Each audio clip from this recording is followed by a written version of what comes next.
পাবনা ২৫০ শয্যার জেনারেল হাসপাতাল এখন যেন এক ময়লার ভাগাড়। হাসপাতালে প্রবেশের আগে থেকেই তীব্র দুর্গন্ধ। চারপাশ জুড়ে জমে থাকা পচা বর্জ্য আর ময়লার স্তূপ রোগীদের জন্য তৈরি করেছে ভয়ঙ্কর পরিবেশ। এত ময়লা থেকে জন্ম নিয়েছে অসংখ্য মাছি, মশা ও রোগবাহী বিভিন্ন কীটপতঙ্গ। এসব জীবনবাহী পোকামাকড় হাসপাতালের পরিবেশকে আরও নোংরা করে তুলছে এবং রোগ ছড়ানোর সংখ্যা বাড়িয়ে দিচ্ছে। দুর্গন্ধ আর মাছের উপদ্রবে অতিষ্ঠ রোগী ও স্বজনরা। চিকিৎসা নিতে এসে উল্টো আরও অসুস্থ হয়ে পড়ার অভিযোগ তাদের। এমনকি এই দুর্গন্ধে ইন্টার্ন চিকিৎসকরাও হিমশিম খাচ্ছে চিকিৎসা দিতে। প্রত্যেকটা ওয়ার্ডের অনেক পেশেন্ট আছে যারা বারান্দায় অবস্থান করতেছে, তারা যদি এইরকম দুর্গন্ধ নিয়ে থাকে তাহলে তাদের তো আদর স্বাস্থ্য ঝুঁকি আরোই বাড়তেছে। রোগী নিয়ে আসছে, রোগী হাসপাতালের পরিবেশটা দেখে নিজেরাই সব অসুস্থ হয়ে যাচ্ছে। যারা রোগী আসছে বেশিরভাগই এখানে থাকাই আসলে কষ্টকর।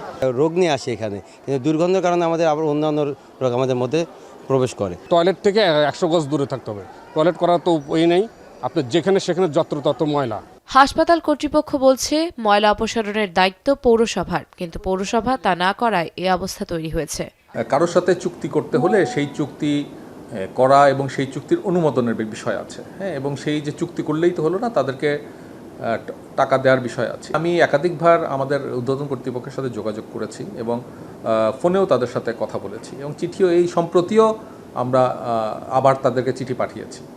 তো এই অবস্থায় ওনারা এখন কি সিদ্ধান্ত হবে এটা জানি না।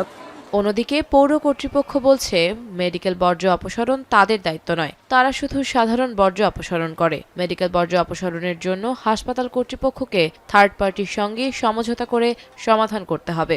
আমরা শুধুমাত্র সাধারণ বর্জ্যটা পৌরসভা আনবে, বাকি 10টা বর্জ্য যেটা আছে হসপিটাল কর্তৃপক্ষ থার্ড পার্টির সাথে যারা এই ধরনের বর্জ্যগুলো ডিস্ট্রয় করে তাদের সাথে সমঝোতা স্মারকের মাধ্যমে এগুলো তারা অপসারণ করবে।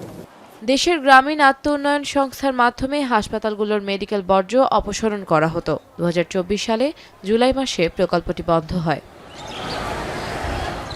এখন পাবনা।